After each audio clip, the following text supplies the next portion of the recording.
Assalamualaikum warahmatullahi wabarakatuh. Salam sejahtera bagi kita semua. Bagaimana kabarnya? Semoga kalian dalam keadaan sehat selalu.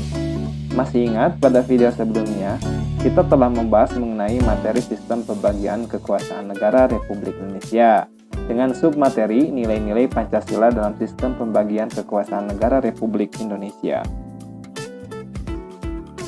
Nah, pada video kali ini, kita akan membahas mengenai macam-macam kekuasaan negara dan pembagian kekuasaan negara. Dengan tujuan pembelajaran, kalian mampu memahami dan membedakan macam-macam kekuasaan negara dan pembagiannya. Oleh karena itu, simak terus videonya ya. Untuk memahami lebih jauh tentang macam-macam kekuasaan, ada baiknya kita kutip temuan dari ahli politik yang menjelaskan macam-macam kekuasaan dengan istilah dan pengertiannya.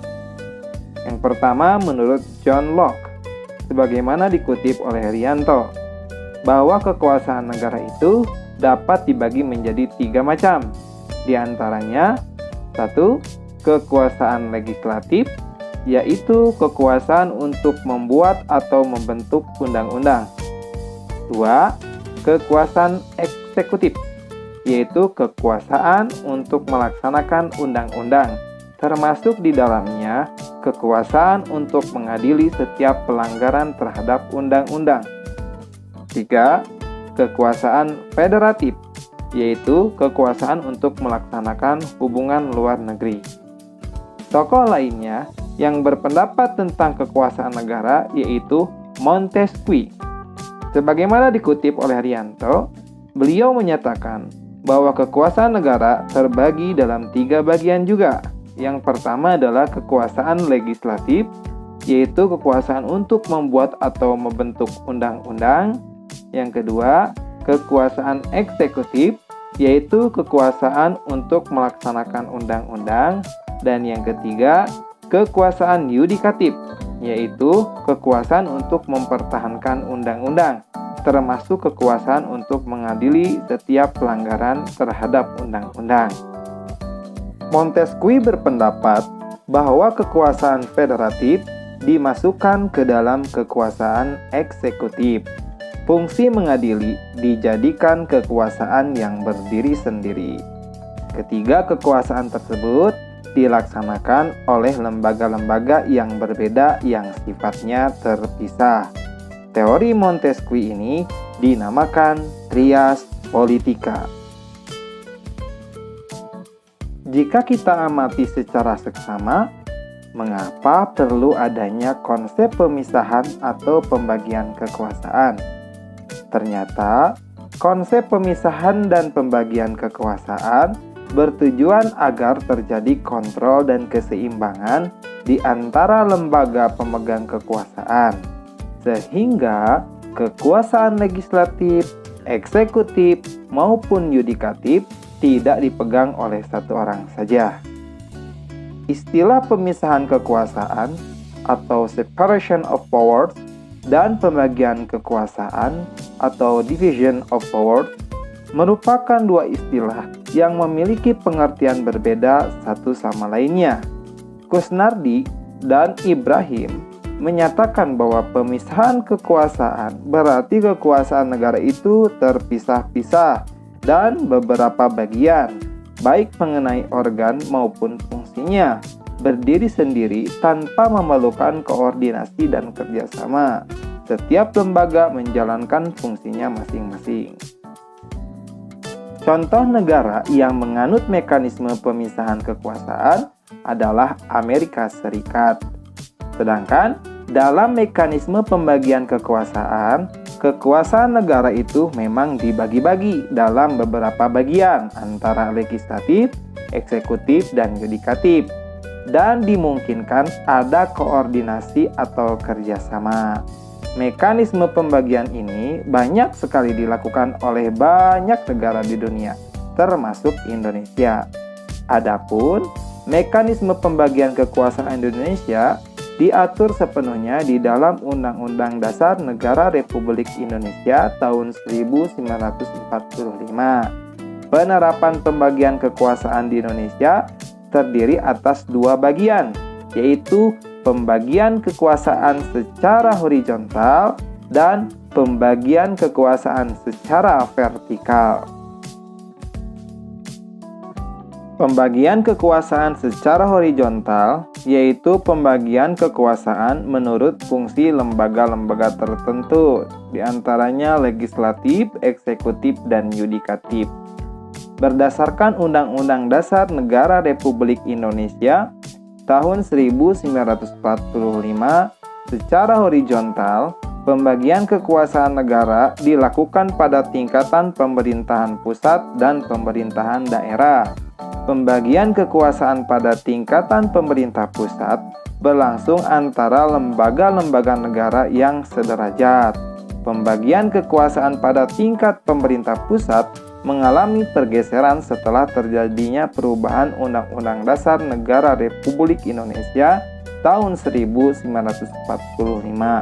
Pergeseran yang dimaksud adalah pergeseran klasifikasi kekuasaan negara yang umumnya terdiri atas 3 jenis kekuasaan, legislatif, eksekutif, dan yudikatif, menjadi 6 kekuasaan negara. Di antaranya 1. Kekuasaan konstitutif, 2. Kekuasaan eksekutif, 3. Kekuasaan legislatif, 4. Kekuasaan yudikatif, 5. Kekuasaan eksaminatif atau inspektif, dan 6. Kekuasaan moneter. Pembagian kekuasaan secara horizontal pada tingkatan pemerintah daerah berlangsung antara lembaga-lembaga daerah yang sederajat, yaitu antara pemerintah daerah, kepala daerah atau wakil kepala daerah, dan Dewan Perwakilan Rakyat Daerah atau DPRD. Pada tingkat provinsi, pembagian kekuasaan berlangsung antara pemerintah provinsi, diantaranya gubernur dan wakil gubernur, dan DPRD provinsi.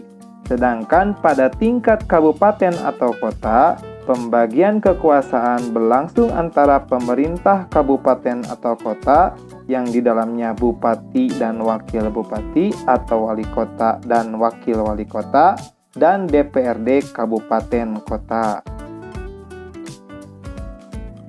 Pembagian kekuasaan secara vertikal merupakan pembagian kekuasaan berdasarkan tingkatannya, yaitu pembagian kekuasaan antara beberapa tingkatan pemerintahan.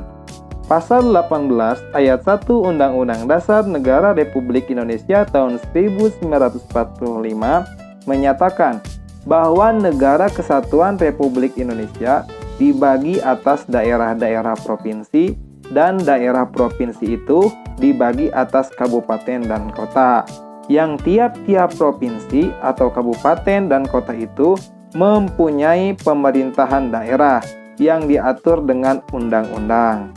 Berdasarkan ketentuan tersebut, pembagian kekuasaan secara vertikal di negara Indonesia berlangsung antara pemerintahan pusat dan pemerintahan daerah.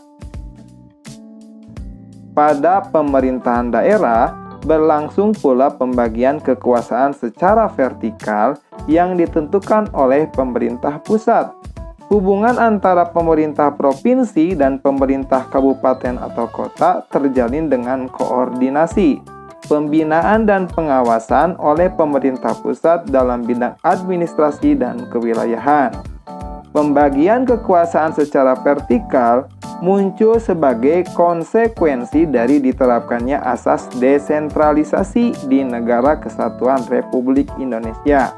Dengan asas tersebut, pemerintah pusat menyerahkan wewenang pemerintahan kepada pemerintah daerah otonom, provinsi dan kabupaten kota untuk mengurus dan mengatur sendiri urusan pemerintahan di daerahnya, kecuali urusan pemerintahan yang menjadi kewenangan pemerintah pusat, yaitu kewenangan yang berkaitan dengan politik luar negeri, pertahanan, keamanan, justisi, agama, moneter, dan fiskal. Hal tersebut ditegaskan dalam pasal 18 ayat 5 Undang-Undang Dasar Negara Republik Indonesia tahun 1945 yang menyatakan pemerintah daerah menjalankan otonomi seluas-luasnya, kecuali urusan pemerintahan yang oleh undang-undang ditentukan sebagai urusan pemerintahan pusat. Demikianlah video pembelajaran kali ini. Semoga pemaparan pada video materi kali ini bermanfaat. Jangan lupa like, share, and subscribe untuk membantu berkembangnya channel ini. Terima kasih telah menyimak video kali ini dan saksikan video pembelajaran lainnya. Saya Mas Al, undur diri. Wassalamualaikum warahmatullahi wabarakatuh.